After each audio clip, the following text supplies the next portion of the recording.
Il est 8h33, vous êtes bien sur RMC et BFM TV. Bonjour Olivier Besancenot. Bonjour. Vous êtes le porte-parole du NPA, le nouveau parti anticapitaliste. Enfin d'ailleurs un nouveau parti anticapitaliste, Toujours on va y nouveau. revenir parce que il y a eu scission.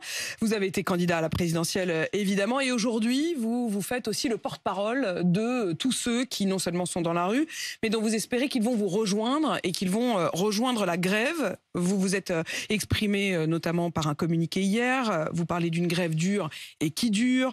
Vous dites qu'il faut aller vers une grève de masse, reconduire, et vous parlez d'un front de grévistes qui pourrait s'élargir. Sauf que dans les faits, pour l'instant, en tout cas depuis hier soir, il a l'air plutôt de se fendiller. Il n'y a pas de grève générale à l'horizon. Le front syndical est désuni, notamment à la SNCF. Vous l'avez vu peut-être. La grève unitaire le 7 février, oui. Le 8, non. Et un grand flou sur le 11. Ça marche pas pour l'instant. Si ou... Bonjour. Bonjour. Ça marche pas, ça marche. Ça marche. On vient de vivre une manifestation qui est une des plus importantes depuis 30 ans, qui est plus importante et en nombre de manifestations et de manifestants et de manifestantes que la première. Donc pour Mais l'instant, pas de grévistes. ça monte. Alors le taux de grévistes, il est un peu plus faible dans certains secteurs. J'invite tout le monde à suivre de près ce qui se passe dans le privé, parce qu'il y a des taux de grève importants dans le privé sur les journées de mobilisation, pour l'instant. Donc je ne dis pas qu'elles sont reconduites, mais ça, c'est un élément différent, par exemple, des dernières mobilisations sur la question des retraites. Il y a des trucs supplémentaires qui s'additionnent par rapport à ce qu'on a pu connaître sur 30 ans de mobilisation sociale. Ce qui se passe dans le privé, ce qui se passe dans la jeunesse également. Et puis ces manifestations qui sont extrêmement importantes. Donc pour l'instant, ça monte. Comment exactement ça peut prendre, moi, j'en sais rien. Sinon, je ne serais même pas sur le plateau en train de parler avec vous et on serait sur le terrain pour que ça prenne et que ça prenne pour de bon. Mais il faut que la mobilisation se généralise. Alors une fois qu'on l'a dit, on n'a pas réglé tous les problèmes. Il y a en effet des journées de grève qui vont s'additionner sans parler dès lundi prochain dans les raffineries, à la SNCF. Et puis il y a les 2 journées d'action dont vous avez parlé, mardi et samedi, où il y aura aussi des manifestants. Mardi et des et manifestants. samedi prochain. On va revenir un peu dans le détail. Dans un sens, c'est aussi votre terrain ici, d'ailleurs. Vous dites, je serai sur le terrain. Mais au fond, on sent bien que votre terrain à vous, c'est aussi la parole. C'est-à-dire, c'est aussi le fait de s'exprimer ici. C'est la parole, c'est l'action, c'est les manifestations, absolument. Mais parce que moi, j'ai pas la prétention d'être le porte-parole de tous. Non. Mais j'ai pas la prétention d'être le porte-parole de tous ceux et toutes celles, pour reprendre votre formule. C'est plus modeste que ça. Il y a un combat unitaire. Vous dites, il est divisé. Pour l'instant, il y a une intersyndicale qui tient. Une des différences notables aussi par rapport aux 30 dernières années sur la question des retraites, c'est que pour l'instant, l'intersyndicale tient. Voilà, c'était pas forcément gagné d'avance. L'intersyndicale. Et moi, mon souhait, puisque vous me demandez syndical. et que vous m'avez en face, je vous le dis, c'est l'unité la plus large. Voilà, c'est que, y compris de la gauche sociale et politique. C'est marrant de la part de quelqu'un qui n'a pas réussi à faire l'unité dans son petit parti. Écoutez, alors petit parti divisé, 2000 adhérents, y aller, mais vous allez pas réussir à casser mon enthousiasme. Voilà, il y a des débats politiques. On sait que la gauche, quelle qu'elle soit, y compris nous, donc je me cache pas derrière mon petit doigt, elle est pas forcément en forme. Mais là, il y a une chance justement historique, même politiquement. Si vous me branchez sur le sujet pour que la gauche rebondisse et que on fasse pas en sorte qu'il y ait ce cours politique inéluctable qui semblait aller vers l'extrême droite dans l'opposition à Macron, je ferme la parenthèse. Je vous dis mon enthousiasme. On la rouvrira parce qu'on va s'intéresser à ce qui se passe dans votre parti. On peut l'ouvrir et même la laisser ouverte. Mais ce que je veux dire simplement, c'est que on sera en droit d'attendre une espèce d'unité compacte entre la gauche sociale et la gauche politique pour faire en sorte qu'on arrive à monter d'un cran dès la semaine prochaine. Olivier Besancenot, vous appelez à des actions locales pour aller vers une grève de masse. Qu'est-ce que vous appelez action locale? Ça, c'est pas moi. D'abord, il y en a. En vérité, il y en a. L'autre truc, par exemple, il y a des actions sur les autoroutes, il y a des actions dans les universités, dans les lycées, il y a des actions sur les marchés, il y a des actions en direction des usagers de certains cheminots. Je peux même pas vous énumérer parce que là aussi, quelque chose de plus. Ça rappelle un peu 1995 pour ceux qui s'en souviennent sur la réforme du pont Juppé. Il y a beaucoup de choses qui se passent en région et il y a des collectifs interprofessionnels et il y a des assemblées et ça discute beaucoup. Et par exemple, entre 2 journées d'action, puisque là tout de suite, c'est pas l'idée de reconduire la grève générale d'emblée parce que ça se fait pas d'un claquement de doigts. C'est ce que j'ai essayé de dire peut-être maladroitement, mais c'est ça l'idée. Et il y a des actions pour entretenir la flamme et puis aussi pour continuer à gagner la bataille de la confiance. Parce que quand je vous dis ça monte, c'est pas pour, on va pas gagner en parlant plus fort que le gouvernement. Non, mais de fait, vous avez raison. Quand je parlais des grèves qui s'étaient légèrement affaiblies d'une semaine sur l'autre, c'est-à-dire entre la journée du 19 et la journée du 31. En revanche, du côté des manifestants, et quelles que soient les méthodes de comptage, il y a effectivement eu plus de monde le 31 qu'il n'y en avait le 19. Ça, c'est absolument certain. Donc la question qui se pose, c'est comment monter d'un cran. Donc moi, je vous dis, j'ai pas de recette miracle. Simplement, qu'est-ce que vous proposez ? Des suggestions, je ne sais pas, mais il faudrait en discuter. C'est pour ça que j'appelais peut-être même à, je sais pas, une réunion unitaire au sommet de toute la gauche politique. Voilà, on n'est pas d'accord sur tout à gauche, sur ce qu'il faudrait faire à la place. Elle va jusqu'où votre gauche politique? La gauche politique, c'est tous ceux qui sont contre ce projet de réforme. Ça veut dire de Nathalie Arthaud à Olivier Faure. Si j'ai bien compris, tout le monde s'est exprimé contre ce projet-là, par exemple, au niveau politique.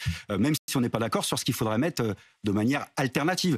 Mais si on est d'accord pour frapper ensemble sur le même clou, même si on marche séparément parfois, il faudra le faire pour imaginer une initiative parmi d'autres qui pourrait contribuer. Je ne sais pas, là aussi, de mémoire, on avait à l'époque du traité constitutionnel européen, pour ceux qui s'en souviennent, c'est dans un autre registre, c'est en 2005, une campagne du non de gauche, une campagne unitaire avec des meetings qui participaient à donner de la confiance collective, avec des collectifs unitaires localement, avec des meetings battre l'estrade. Moi, je ferai un meeting comme d'autres à Toulouse, par exemple. Donc ça peut avoir un sens. C'est pas la réponse à tout, mais ça pourrait avoir un sens, par exemple, qu'on essaye de faire front commun, cause commune, avec des meetings, des collectifs, par exemple. Vous avez dit également, le gouvernement joue avec le feu. Il ne faudra pas s'étonner s'il se brûle, trébuche ou même tombe politiquement.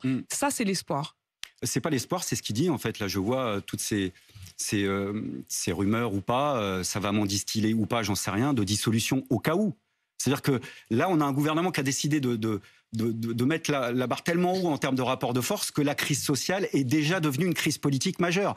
Parce que pour gagner, je ne sais pas dans le détail ce qu'il faudra, mais je sais ce qui marche. C'est quand la mobilisation s'étend, ça c'est notre responsabilité commune et unitaire, et qu'en haut, ça commence à se diviser, à se fracturer. Est-ce qu'ils auront ou non une majorité au Parlement pour le voter? Est-ce que oui ou non, ça sera une procédure institutionnelle pour faire en sorte que ça passe? Si c'est le cas, ça peut se transformer en crise politique. Et puis surtout, deuxième élément, c'est qu'il y a beaucoup d'autres... Oui, c'est vrai, ça dépasse la question du projet sur les retraites. On parle beaucoup de salaire, on parle de moyens dans les services publics. Ça veut dire que le but poursuivi, c'est pas seulement de faire chuter cette réforme des retraites, c'est de faire chuter le gouvernement. Ah non, le but, c'est de gagner, là, tout de suite. C'est que le projet, ils le prennent, ils le mettent à la poubelle. Voilà. Moi, là, si je suis là, c'est justement pour vous dire que on peut gagner. On doit gagner et on va gagner. C'est-à-dire que moi, enfin, c'est pas que moi, là, hein, on a un certain nombre à se battre pour gagner. Je dis ça parce que c'est pas du tout un jugement de valeur, mais il y a des fois dans l'histoire, on se mobilise pour dire c'est pas en notre nom. On conteste parce qu'on veut prendre date avec l'histoire. Voilà, ça se fera pas en notre nom. On conteste la légitimité de ce qui est en train d'être passé. Il faut le faire, il faut savoir le faire. Ça m'est arrivé à maintes reprises. Là, on peut gagner. Quand je dis on va, c'est peut-être un peu mécanique. Ça veut dire que ce que vous espérez, c'est que le gouvernement craque, que malgré le fait qu'ils disent aujourd'hui on tient bon, on est ferme, parce que dans le même temps, plus de monde dans la rue, mais un gouvernement qui se montre de plus en plus ferme, qui dit que c'est indispensable et non négociable. Vous espérez malgré tout qu'il craque et qu'il retire le texte? Oui, parce que déterminé, on l'est tous. Moi, je peux faire des effets d'annonce en disant jamais. Voilà, le problème, c'est quoi? Le rapport de force, c'est quoi? C'est le jour où le gouvernement va être obligé de faire une réunion de crise en faisant les comptes, en disant on n'a plus à perdre qu'à gagner. Voilà, puisque moi, je suis pas dans le secret des dieux. Vous espérez 95, quoi? Mais 95, ça se reproduit pas forcément à l'identique. Chaque mobilisation, elle est particulière, elle se réinvente à chaque fois, et c'est pour ça que je peux. Voilà. Mais simplement, c'est ce jour-là où, voilà, ils se diront, parce que. Il y a quelque chose visiblement qui est très en vogue chez les libéraux, c'est des espèces d'opérations kamikazes. C'est très en vogue visiblement. C'est quoi une opération kamikaze? Politiquement, j'entends, c'est-à-dire l'idée, peu importe qu'on soit impopulaire, même à la limite, plus je suis impopulaire et plus je tiens et plus je vais rentrer dans l'histoire. Et je veux laisser une marque dans l'histoire. Visiblement, c'est la petite musique que les uns et les autres se racontent. Ça renforcerait presque leur visiblement, détermination. C'est une partie de leur détermination, guerrier. mais ils peuvent prendre date avec l'histoire différemment. Peut-être que ce sera un gouvernement qui va ressusciter l'équivalent d'un mai 68 s'il continue comme ça. Près de parce qu'avec une mobilisation des Français disent globale, qu'ils sont prêts à soutenir les blocages. Est-ce que vous iriez jusqu'à, on a bien compris sur la question des blocages, des grèves reconductibles, est-ce que vous allez jusqu'à accepter, voire même souhaiter des manifestations illégales comme les coupures de courant, comme... Moi, je soutiens toutes les modalités des grévistes décidées en assemblée. Non, mais moi, de toute façon, c'est pas un scoop. Nous, on soutient les grévistes dans leur action jusqu'au bout. Maintenant, notre responsabilité, c'est de faire en sorte quand je vous dis passer un cran au-dessus, c'est qu'il y ait des choses qui marquent. Par exemple, suggestion, mais c'est qu'une suggestion. L'idée, par exemple, de faire des actions et des journées de grève et chercher à reconduire, ça fait partie de la solution. Faire des actions en semaine. Là, l'idée, c'est aussi d'accompagner ça le week-end, avec, là, par exemple, samedi. Une des questions qui va se poser...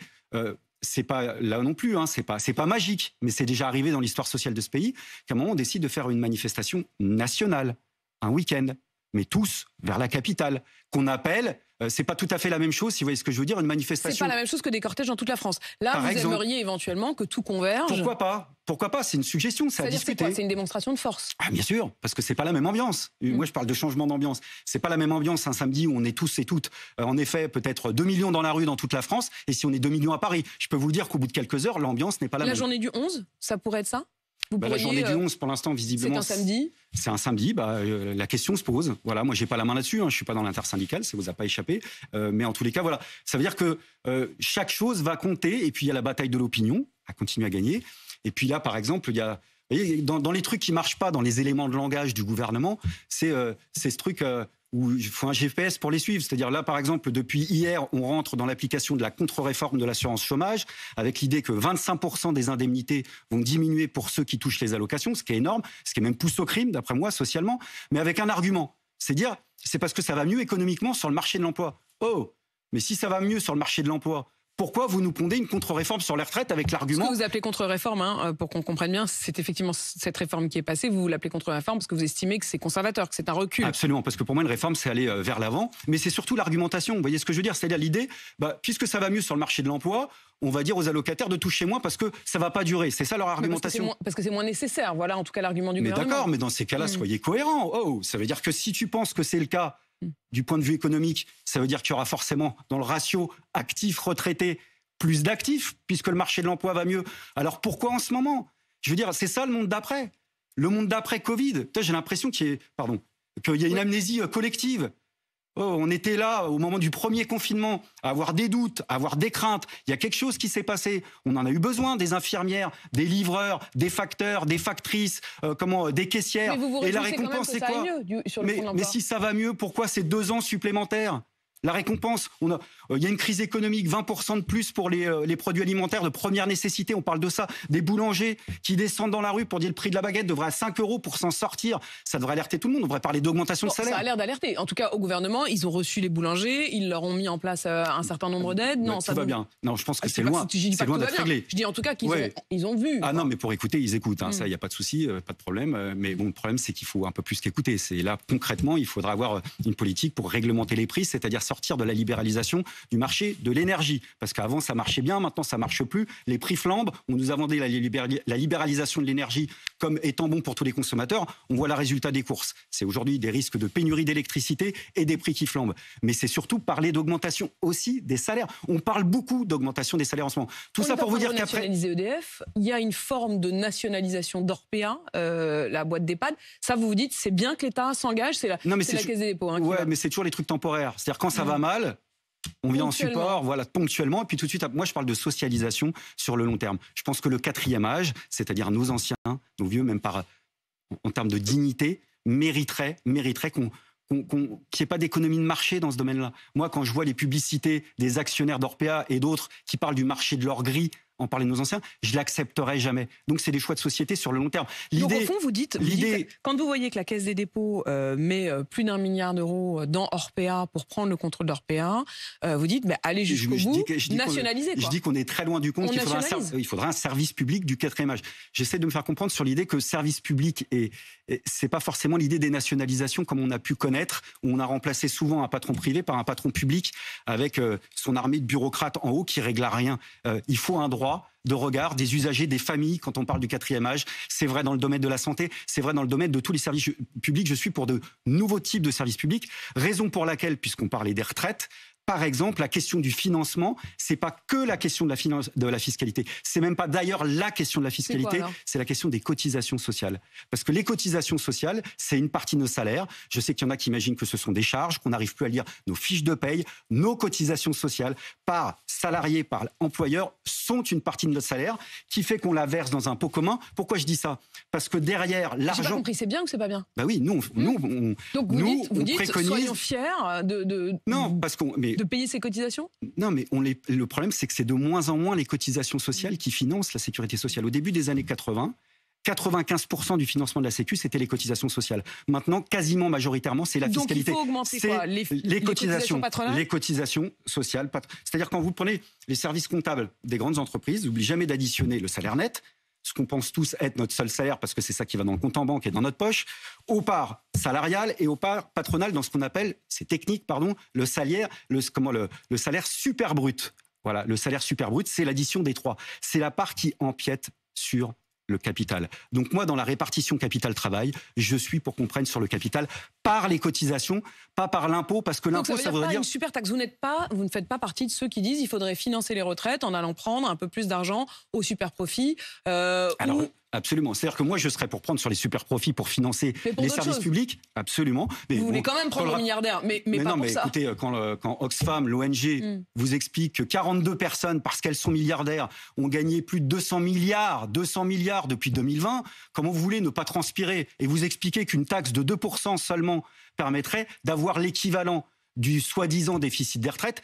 Évidemment que c'est parlant. C'est-à-dire, dans un cas, on ne peut pas taxer à 2% 42 personnes. En revanche, 2 ans supplémentaires pour tout le monde, ça gêne personne. Évidemment que c'est parlant. Mais en effet, je ne suis pas pour que ça soit par la fiscalité, mais par les cotisations, parce que derrière ça... Que ça reste un système par répartition. Non seulement un système par répartition, mais il y a un choix démocratique derrière tout ça. Après-guerre, les cotisations sociales finançaient la sécurité sociale avec des élections. Des élections dans des caisses où la majorité des représentants des cotisants et des cotisantes étaient des organisations syndicales. Les représentations patronales étaient minoritaires pour la simple et bonne raison que la représentation patronale est minoritaire dans la société. Moi, je serais pour rétablir des élections, qu'on fasse la révocabilité des élus, c'est-à-dire que potentiellement, on ait un fonds de cotisation qui soit géré par les cotisants et les cotisantes, un fonds autogestionnaire. Pour vous parler clairement, je suis pour sortir du marché, je suis pour sortir aussi du système bureaucratique. C'est une troisième voie. Donc, le financement par les cotisations sociales, c'est essentiel. Alors, j'ai pas compris, Olivier Besançon, si vous étiez toujours au NPA, on aimerait bien que ce soit un peu plus transparent. Vous continuez officiellement à être porte-parole du NPA, mais vous avez coupé en deux le NPA. C'est-à-dire, vous dites, je suis porte-parole, mais juste d'une partie. Voilà, je suis porte-parole du nouveau parti anticapitaliste avec Philippe Poutou. On continue notre combat, Christine Poupin, avec Pauline Salang, qu'on va retrouver d'ailleurs dans un meeting.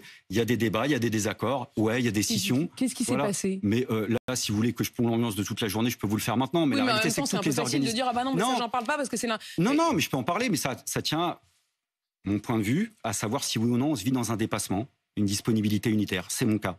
Je pense qu'une organisation politique, c'est pas une fin en soi, c'est qu'un outil. Un outil, ça veut dire qu'on est disponible à des actions unitaires avec d'autres mouvements qui sont pas... ça veut dire des alliances possibles, ça veut dire... Absolument, ça veut dire, mais avec une partie de la gauche sociale, et plus si affinité, le dépassement, ça veut dire... Vous pourriez travailler avec la NUPES, par exemple. La NUPES, on n'est pas dans la NUPES, mais par exemple... Oui, mais vous n'y êtes pas aujourd'hui, là, je pourriez-vous vais y vous être répondre. demain ? Là, si on peut faire une réunion unitaire de toute la gauche, dans le cadre que je vous expliquais, de faire des meetings communs, nous on est disponible pour ça, et continuer à discuter aussi des sujets qui fâchent, parfois à gauche. Par exemple, moi, l'idée, nous, par exemple, on se bat pour le retour à la retraite à 60 ans avant pour les métiers les plus pénibles. Ça, on va dire que c'est un curseur visiblement à gauche. Mais sur la question des annuités, si on ne revient pas à l'égalité entre le public et le privé, c'est-à-dire aux 37 annuités et demie pour tous, on raconte des histoires en disant qu'on va partir à la retraite à 60 ans. Parce que quand on arrive finalement sur le marché de l'emploi en moyenne à l'âge de 24 ou 25 ans, vous partez à une retraite... Donc une partie de la gauche qui se dit soi-disant pour des retraites à 60 ans, en réalité ne va pas jusqu'au bout. Ça, c'est le désaccord avec le Parti Socialiste, par exemple, typiquement. Voilà, moi, je suis pas d'accord avec ça. Donc, moi, on parle d'équilibre du... Ça commence mal, hein, votre alliance. Non, mais parce que moi, je suis pragmatique. Le tout ou rien, la gauche, elle en a crevé. Vous aimez bien dire « oh ». Ouais, pardon, alors je vais dire « ah ». Ah, il y a des fois, on peut être d'accord pour s'opposer, et il faut savoir le faire ensemble. Et puis, mais est-ce qu'on pourrait imaginer que vous alliez... Je vais terminer sans dire O ou A, c'est-à-dire que admettre de discuter, même quand on n'est pas d'accord, parce que c'est pas un drame, sur les solutions alternatives. Parce que ce que je supporterai pas face aux adversaires politiques du jour, c'est-à-dire le gouvernement Macron, c'est de faire croire que le gouvernement, ce serait eux le progrès, ce serait eux l'évolution, et nous, ce serait le statu quo. Moi, je suis pas pour le statu quo. Si j'ai bien compris, Philippe Poutou est avec vous. Hein. Absolument. Il est dans votre parti du NPA, absolument. Qui était déjà un NPA parce que c'était un nouveau parti anticapitaliste. Donc maintenant, il va y avoir un Vous êtes comme sur moi sur O, vous aimez bien faire la blague à deux reprises. Nouveau. Est-ce que, je vous repose la question, vous pourriez véritablement et durablement travailler, par exemple, avec LFI ? Oui, mais la question, sur les... Est-ce que vous pourriez aller jusqu'à faire des alliances électorales ? Alors, donc, je reviens sur les législatives, par exemple, il y a eu une discussion. Nous, on souhaitait avoir un accord. C'est pas arrivé, puisque au moment de l'accord avec le Parti Socialiste pour la France Insoumise, il y a eu un truc dans lequel on ne pouvait pas se retrouver. Maintenant, c'est ce que j'essaie de vous dire, c'est pas la fin du monde. Voilà, on va continuer. Vous savez, les épreuves du feu, c'est les épreuves là qu'on vit maintenant. Voilà, il y en a beaucoup qui sont dans un couloir de course, qui regardent déjà la prochaine présidentielle, même à gauche. regardez que ce qui se passe maintenant. Voilà. D'ailleurs, même le dénouement politique de cette séquence se joue en grande partie ici et maintenant. D'où notre proposition unitaire. Comme d'autres, j'en sais rien, mais de faire des meetings communs, une marche nationale, tout ce qui pourra là dans ce sens-là, on prendra. Philippe Poutou, moi et d'autres, on sera évidemment disponible pour ça. Des meetings communs, radicalité, unité. Des marches communes, y compris le samedi, peut-être une grande marche de convergence à Paris. Olivier Besancenot, porte-parole du NNPA, nouveau parti anticapitaliste, avec moi ce matin pour répondre à mes questions. Il est 8h52 sur RMC BFM TV.